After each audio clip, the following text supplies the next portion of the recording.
Welcome to this tutorial series of Dominion 6. My name is DasTactic. Welcome to the channel. Welcome to the series. If you've been enjoying it and getting some value from it, please consider liking and subscribing. Also, before I do get started, a special thank you to my Patreon supporters, or if you support the channel through coffee.com, there's all different links down below in the description if you are looking for other ways. Anyway, let's get into it. We're going to be talking about spells and spell schools, and sort of how spells work in the game. There's a number of different types of spells. I'll also go through how to get so you can sort of see all of the spells, so you can start to plan the way that you may be wanting to go and move forward in the game. But let's just start with actually spell usage. Now, the first thing is, like, this is Jotunheim, this little province in the middle through here. We have a laboratory. If we have a laboratory, we can actually have any of the spellcasters, which have got they'll have the magical paths listed in through there. These will be able to cast spells as ritual spells from this location.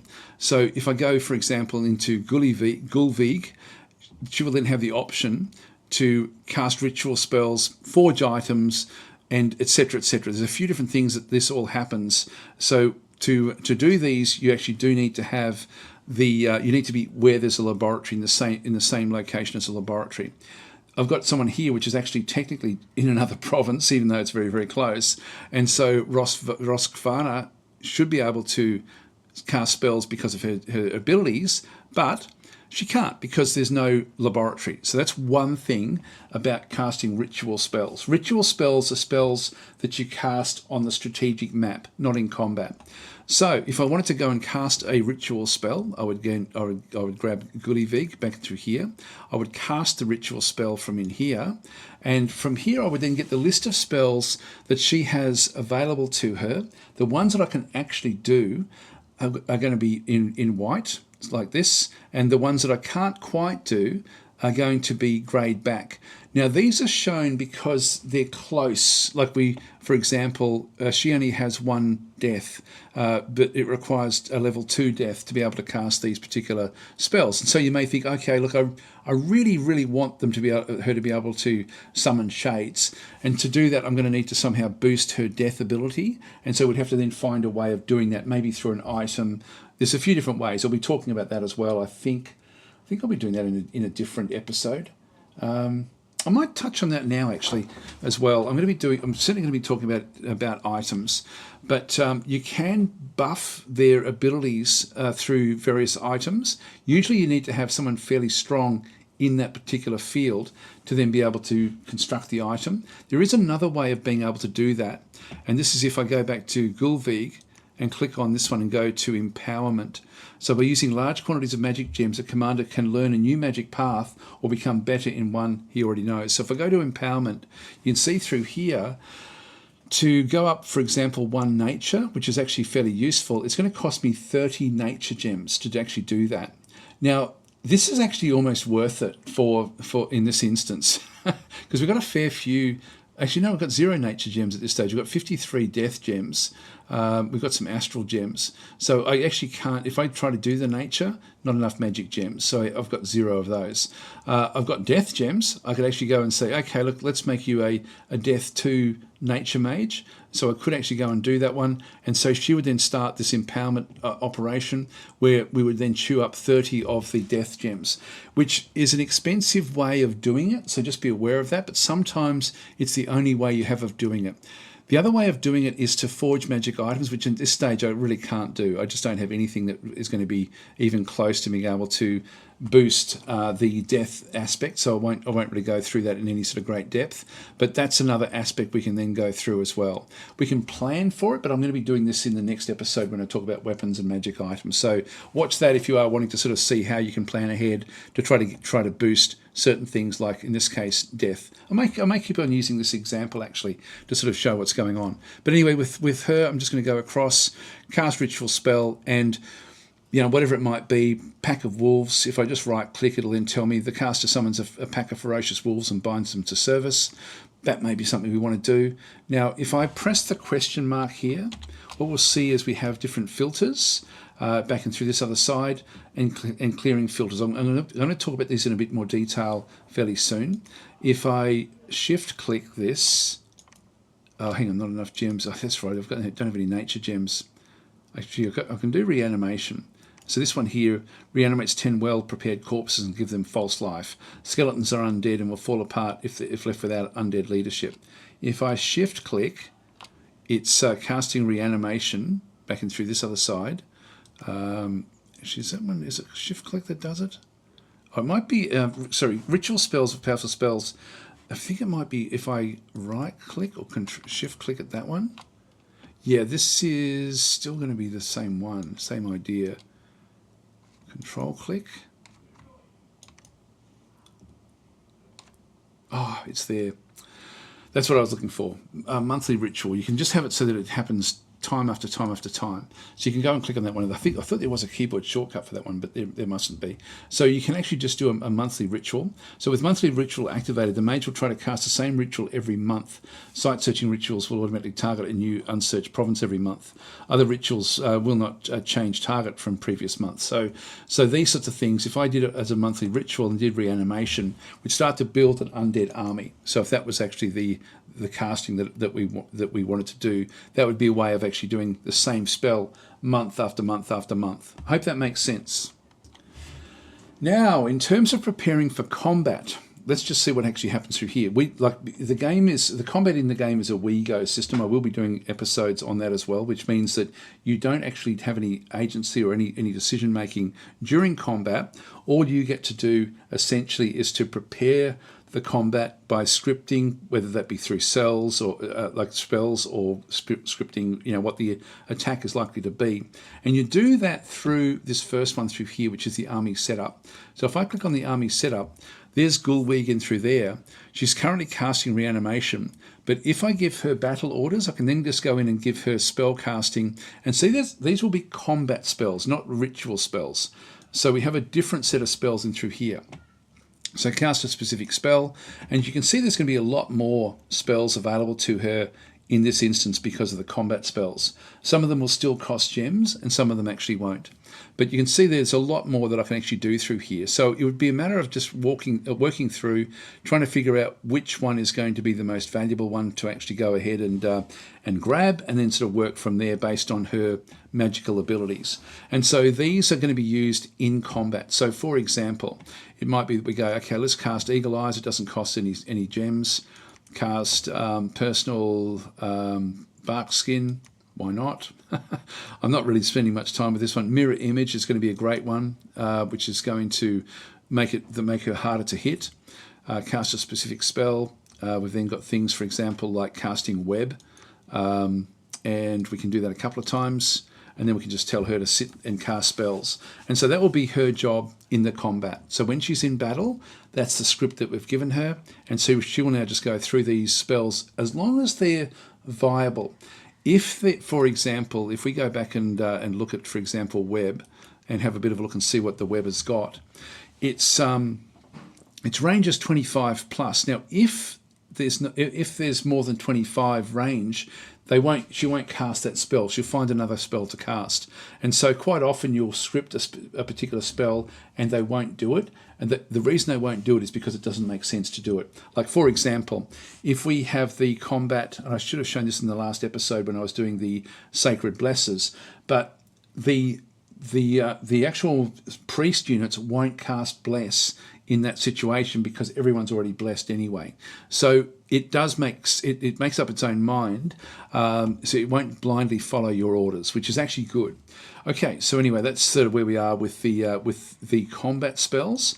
Let's talk about planning now. So if you're in the game and trying to figure out what you can then go and do in the game to sort of be able to then figure out, well, what spells technically could I have available to me depending on what type of magic paths I have. If you want the full gamut, or if you're thinking, okay, look, well, what's coming up? What can I research to achieve something that I'm looking for? And this is where you are going to have to spend some time just reading through the different spells and trying to get a feel for what does go on. So let's now talk and switch across to the actual spell schools and how the schools work. And so the easiest way to actually look at them in game is to come back across to research, F5, click on that one, which then brings up the magic research and the magic schools. So these are the different magic schools that you have: conjuration, alteration, evocation, construction, enchantment, thaumaturgy, and blood magic. So they're the different schools that you have. And what you do is you try to go up the different levels. And so, for example, if we go and right click on conjuration, we're going to see that we actually have level 1 and level 2, but we don't have level 3 yet. We don't have level 4, 5, etc. So these all have to be researched. So when we look at this, I'll just go back again and show you that again. So just right click on whichever one you want to have a look at. We've only got level 1 in enchantment. We don't have level 2. So depending on what you want, and sorry, by the way, you'll notice through here reanimation, which we were looking at before, this is then showing it's a ritual, and it tells you down the bottom there, it requires a lab and will take 1 month to cast. Most of these other spells are all essentially just going to be combat spells. There's a third group as well. If I press question, no, it's not going to show me there. So if I just right click on enchantment, I just don't know which one. If I just do question mark, there's also global enchantments.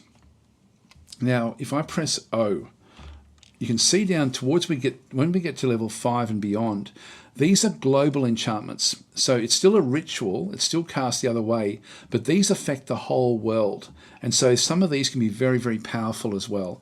So this filtering in here is really, really valuable. And aiming for what you think you might want long term is also really, really valuable, depending on who you're playing as. So in this case, enchantment has got these sorts of spells. If I just if I exit out and then right click on some of the others, conjuration, like the wild hunt, these are all essentially global spells that can be then played in the game. Now, there is a setting when you start the game up as to how many global spells can be active at any one point in time. The default limit is 5, so just be aware of that. So you can only have sort of like 5 total from all the players active at any one point in time. They are massively strong. Like if we sort of right click on this one, so this one here requires 80 death gems to cast. This mighty ritual is a blessing to units across the world. Diseases, old age, suffering, and pains are all drained of some of their essence. All malign energies are siphoned from the world and concentrated in the well of misery, effectively giving the caster a huge amount of magical gems of death. Each month, a large amount of death gems are generated, and the growth scale is increased in all provinces of the world. So even though it's a death ritual, it actually gets rid of diseases and old age, so it makes things live longer. Now, if that's going to benefit your group and getting heaps and heaps of it generates 21 death gems each month, increases growth worldwide by +2. The growth scale is increased by +5 in the province where the spell is cast, so it's going to go up and up and up from there. The spell is broken if the province where it was cast is lost. And so this is sort of like when these sorts of spells are cast, whoever casts them often gets a massive advantage in the game. And so when these are cast, it's a bit of a scramble then to try to shut the spell down. And so it's coming from a particular province. That province would then become a bit more of a target. But they're all got very, very different outcomes, different things that then sort of these dramatically change the game. And so these are the globals. If we just press space again, press shift question mark. That's your global enchantments. Your combat spells are pretty much most of them. The ritual spells we saw there can be cast in the strategic map. Then we filter by the different magic paths which we've seen there before. So let's now just go back through the actual different schools themselves and have a bit of a look and see what these actually have. So you can see everything coming up like with spell casting by just right clicking on these. So if we go to conjuration, let's talk a little bit about what these actually bring in. Conjuration is conjuring in, it's summoning. So quite often you'll have either summons like Hawk, Storm Power, or Water Power, for example, that will then summon units into combat. And so the mage gathers power from surrounding water to enable him to cast more powerful water magic spells. And so this one here will grant water magic bonus of +1 essentially. So this in the combat he can boost his magic power. This is one of the other ways you can actually boost the power within combat. So it may be if you're a level 1 water mage, you cast this one, or Storm Power will then sort of do air, for example, and so that level one mage will become a level 2 mage. And then this is why you can technically then go and sort of start to think, okay, well I'm then going to use one of these, summon yetis or something like this, or whatever it might be, just by this empowerment. So this is essentially a temporary empowerment. It doesn't cost anything, which is good, but this is a cheap way to go to the next level if you do need to sort of get to a spell that you are looking for. Anyway, these are essentially just going to be summons all the way through. Where you see something like where it's in blue like this, it means that it's particular to your faction. And so if we go and have a look at this one through here, so the caster travels to a graveyard and summons a vile sow known as Glossus and binds them to his service. The Glossus or Glossow is a horrible dark boar. But this is pretty much, it's not going to be unique to your faction, but there may be one or two factions in the game that can do this. So these tend to sort of be something that you have in particular, and so quite often they're worth having a look at because they are often a little bit more powerful than the other types of summons that you sort of see around you. So a Jotun Draga, this is only a level 2 death spell, so death gems required of 15. So the Draug is a corporeal undead Jotun giant. They're incredibly strong and can change their size at will or if they are wounded. So Draugr sink to decay, stink of decay and rotting flesh, and are surrounded by ice cold winds, so etc, etc. So there's so much to read and have a look at as you sort of start to get used to what's going on. And of course the spells get more powerful as they go down through the different levels. So if it is a summon aspect of the game that you're looking to play, then conjuration is where you want to be. Alteration is where you start to then really sort of work on yourself to a large degree. And so shields, like air shields, twisting fate to sort of protect yourself, personal bark skins. This is mainly sort of where these ends go. And you'll see that most of these are combat spells. And so these are more about your protection, like personal mist form, for example. Mage's body becomes mist, striking the mist that makes up the mage's body causes the mage very little damage. And so they've got different sorts of things in through there. Weakness can be cast. Again, you're altering, in this case, an enemy. So range 25. The area of effect is one person, and so the mage damages the life force of the target, making it permanently weaker. And so this will then impact the strength of the unit. And so that's essentially what we see in through there. So this is about changing the nature of either yourself or the person, whether it be through weakening or protecting. And so all the way through, you'll sort of find this has a similar sort of feel about it, like where it's really shrinking. There's some goods like Arrow Ward, which will then protect different units at the cost of some gems. So this is sort of where alteration then hits. So if that's important to you, then you go down that particular path. Evocation is sort of the opposite. And this is actually where you are then casting and causing destruction through like flying shards, fire darts, flame bolts, casting slime, water strikes, geysers. These tend to typically be long range, like vine arrows, for example. Range 30 plus is going to entangle the target if it works. So these tend to be sort of like the sorts of spells that you're going to be using to cause damage to the enemy. And so these are much more offensive in what they actually then go and do, like Thunder Strikes, for example. This is going to be range 100. It's going to cause a lot of lightning damage on the battlefield. So a Thunderbolt strikes the battlefield. The mage can make the Thunderbolt strike very far away. Even if it misses, the shockwave is powerful enough to severely stun and damage anyone nearby. So there's a whole range of different things in through here as well. It's not very many. Not very many of these are ritual spells, but some of them actually are. Okay, then we have construction. Now, construction is a different one. I'm going to talk about this in the next episode when we talk about the different types of constructions that you then actually have. So you can see through level 1, we give you construction of magic trinkets. Level 3, lesser magic, greater magic, very powerful magic. But in between, you are building sort of like golems. So this is almost like your golems and horrors that you're sort of constructing back in through here. Typically, this whole thing, it makes heavy use of earth. You can see all the way through, like siege golems, iron dragons, mechanical militia, etc., etc. It's so this is a good one. If you're playing Ulm, you're going to be wanting to get into this particular mix. Maybe not even that much, to be honest. But Alm does have some benefits by doing this. But most factions will have good use of the lesser and greater magic items. So you do want to get to level 5 relatively quickly in the game in most cases. Okay, so that's construction.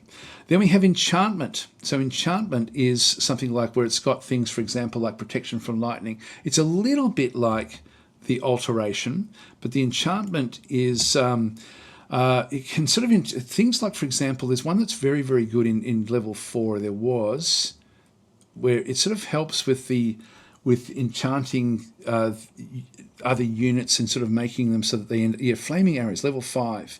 So flaming arrows for fire mage is a very, very strong one that actually enchants essentially all the arrows that get fired from your side of the map. And so the mage enchants the arrows of a large number of friendly archers. So yeah, it's not all of them, but it can form, like it can actually end up making the. Actually, I think it is still all of the archers. The arrows burst into flames as they fired, doing considerable damage to their targets. The spell will not affect magic or weapons. The fire damage of the arrow is magic and will affect ethereal and vulnerable creatures, even if the arrow itself doesn't. And so what it does is it essentially gives a massive boost to, if you've got like a very strong mundane archery group and you're going up against units that are very well protected against normal archery, by having something like flaming arrows, suddenly they become magical arrows and can rip through most things. Very, very powerful if you start to aim for it. This is something you would aim for in the long term.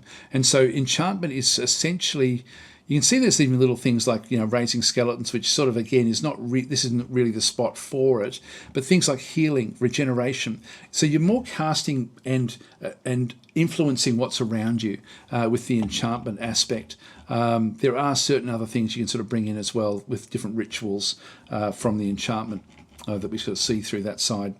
Press escape. Okay, then we've got thaumaturgy. This one is I've just added it to the list, but anyway, so this one here has got the communion masters and communion slaves. So if you're using, this is much more the astral. This is a sort of more like high level magic, I guess, but not powerful. It's just different.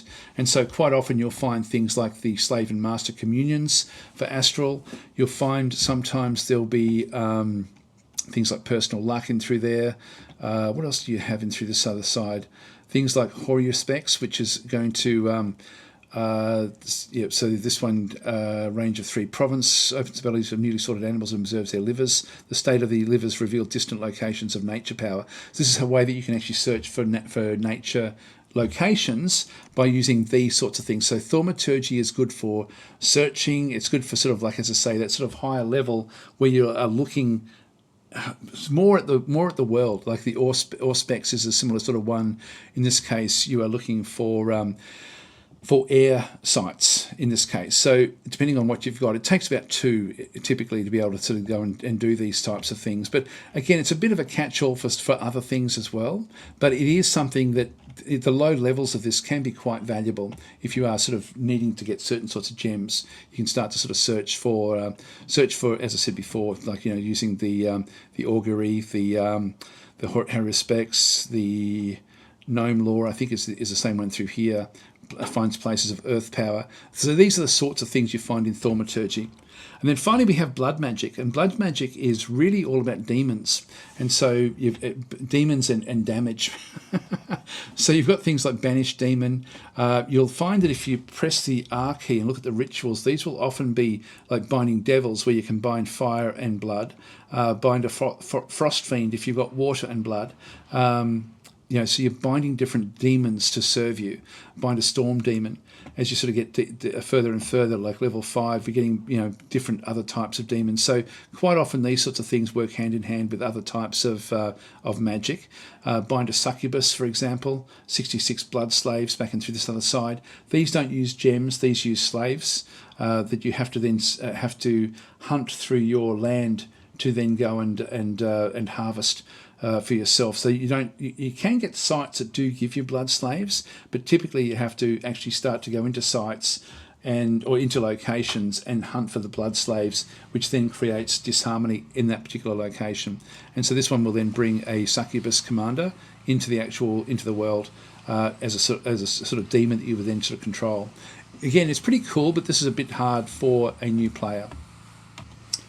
Right, we'll just escape back out. If I just go back into evocation, which I guess is sort of one of the most easy ones to actually understand, if I just go and press space, I then sort of undo it. But again, filter by what you actually have. In the case of what we're actually playing with now, we do have some glamour, so we can sort of see what the glamour evocation spells would actually then end up being. We don't have any fire, but we do have water, so W, just to have a look at the water types of spells that would become available to us if we were using them. So this is a great way to plan, again, inside Magic Research. Now the other place you can find this is if you go back out and start a new game. Quit without savings, create world. Okay. Test 2. I won't really worry about where we actually go with this one. Just click on OK. In this case, it's got Aristophale is the group that it's actually come back in with. But from this screen here, again, if I press question mark, I can just press S to bring up researchable spells. And from here, when I'm setting up a game, I can do the same sort of research as what we looked at before. And so again, if I just press space, I can then sort of unlock and look at everything that's actually in there. So that's a good way to, again, just plan ahead with your spell schools. I hope that's been helpful. There's been, again, a fair bit to sort of cover with this one, but the more you play the game and the more you start to think ahead of, okay, that's the spell I really, really want, you will actually then find that you'll start to get more enjoyment out of the game because you'll be just thinking that little bit further ahead. You don't have to play that way if you play some of the easier factions, but it certainly does help. Anyway, guys, going to leave it there. Thanks for watching. I will catch you in the next episode. Addendum alert, I need to actually add a little bit more to this particular video. So I just had a bit of a look through to see what I'd recorded, and actually I had missed out on a bit of information, and I think it's useful information. So when you're in this screen, when you're actually sort of putting together you're scripting your different units, for example, we've got two different Gaijas in through here with different sorts of spell schools, which is fine. But they're going to have some common ones. Like you can see they've got one death each. What else they've got? The glamour is the same and the blood is the same. So if I have a look at their orders, for example, if I just go in and say, okay, look, I'm going to script the battle orders in through here. So I'm going to cast a specific spell. So I can sort of go into here. I can do things, for example, like whatever it might be. It doesn't really matter what we have. So if we just go skeletal body, and I'll show you another thing I didn't show at the time. Cast a specific spell. When we have something like this where we don't have the option to actually do it, when we hover over it, it's going to then tell us, it should tell us that we need to have two. Yeah, level 2 death is required to cast this spell, but we only have level 1. I can still select it. It will still go into the group. So I just want to show you that as well. So it's still there. If we somehow in the battle get a chance to be able to use it, like, or if we've scripted other things to be able to be boosted in battle, which you can also then go and do. You don't have to just boost them outside of battle, but you can do that in battle, certainly through things like communions and things like this. It's a bit more high level, but I wanted to let you know that you can script things that you can't quite get access to, with the thought that you may be able to boost inside the battle itself. So if we had something that could boost our death before we cast this one, we'd be able to cast it. If we don't, in this case, it won't do anything. So it'll just skip over it. Let's cast a specific spell. We'll just go back in and do a few other ones. Like if I go to Cat Eyes, for example, which is a nature spell, I'll just do one more as an example through here, and then Blurred Body. Let's just do those as the script that we're going to have for, and then I'll just do cast spells down through here. So that's going to be the script for armor, for the Gaija armor. And so one that we can't cast, we've got a few others in through this other side. Just going to press OK. Now, quite often when you are going into combat, you will have like a group of mages, not just one-off mages where you're doing things like this, but where they'll have very similar or the same schools. And so it's quite handy to be able to save what you've done through here as your orders and apply it to all the others. And so if you press the question mark, so shift question mark, you'll see that through here. So you've got like unit selection down through here, battle orders down through this other side. At the back of this, you have control 1 to 9, copy order, and then 1 to 9 is a paste order. And you can also then view your saved orders. I just wanted to finish this one off by showing you these commands. So Control 1 to 9, 1 to 9 to paste them, and then Control S to view them. And so if we go and this is so handy. I don't know why I didn't think of it before. I just got to hover basically over that particular position. I'll just go Control 1. Actually, I may have to have it highlighted, Control 1. I think that's doing it. If I just go to Control 2 in through here. Sorry, if I just press number 1. Yeah. So number 1 will then go in. Now you'll see a few different things. Hand of Death, they've both got only one death, so they won't be able to do that unless they get boosted. This one doesn't have nature, so it doesn't apply, but it's still pasted in. If I go Control S, I can then sort of see Commander's Orders, Skeletal Body, Hand of Death, Cat Eyes, Blurred Body, and Spells. So we get the full list of this script that we can then actually have, and this is so useful as you start to get into playing, bigger and bigger areas of dominions, like when you've got like a lot of mages, for example, where you need to be sort of just giving them a standard kit to go into combat. And that is such a common thing to do, particularly with low level mages. And so using the Control 1 to 9, Control S to be able to see what you've actually saved, and I can actually just go back and do the same thing again. I can just hover over this one and go Control 2. And then Control S, and now I've got it in two different slots in through there. I can override the orders as well. Like if I think, okay, look, I don't need Cat's Eyes in here, I can just go and delete that one, delete Hand of Death, add a specific spell, so cast a specific spell in through here. I can just do something like Twist Fate or something, and just click on OK, and then just with this one selected, just go Control 2, and then just Control S, and I can see, okay, that's my new Control S spell. This, as I say, is such a useful way to be able to then do the scripting, spell scripting. So I'm sorry I didn't put that in when we were talking about all this at the time. There is a lot in the game. Just get in the habit of just doing the question mark and reading through. It's such a useful way to learn about the game. It really is such an amazing. The keyboard shortcuts at each screen are so useful. Anyway, I'll leave it there. I just wanted to show you that because I think it's important if you are trying to get used to how to then use or script spells for your mages.